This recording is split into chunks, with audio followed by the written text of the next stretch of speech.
Baseball's sacred record books are finally being revised to include the long-denied recognition of Negro League players. Players segregated in a league of their own, now getting some respect. But it's taken 100 years to make that change. And the realization of Major League Baseball's not validation, but acknowledgement and reckoning of righting a wrong is what really makes this such a watershed milestone moment in my purview. The Negro Leagues, once the only place black baseball players could survive and prosper, is earning major league status.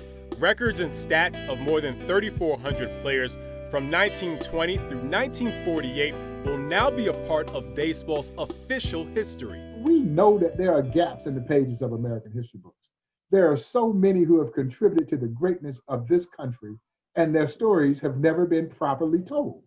Well, the Negro Leagues was one of those great stories. There aren't many people alive that understand and appreciate the Negro Leagues more than Larry Lester.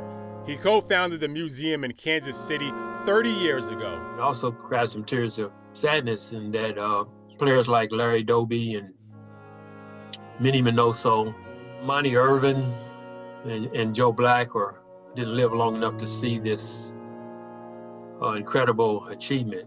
Baseball's dark chapter is now a thing of the past.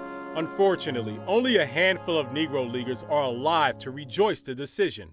I'm hoping that apart from the 5 who survive, that the families of 3,400 and more will take some measure of pride in being able to open a book or go to a website and see their ancestors' name mixed in with white major leaguers who were his contemporaries, but against whom he never got the chance to play. There was never a question of legitimacy for the Negro Leagues. The league sold out major league ballparks during the 1920s and 30s, and greats like Babe Ruth and Joe DiMaggio played against black ball players in exhibition games.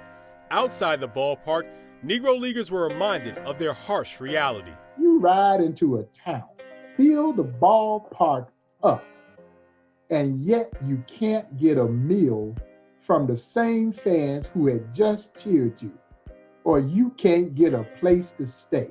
So you would have to sleep on the bus and eat your peanut butter and crackers.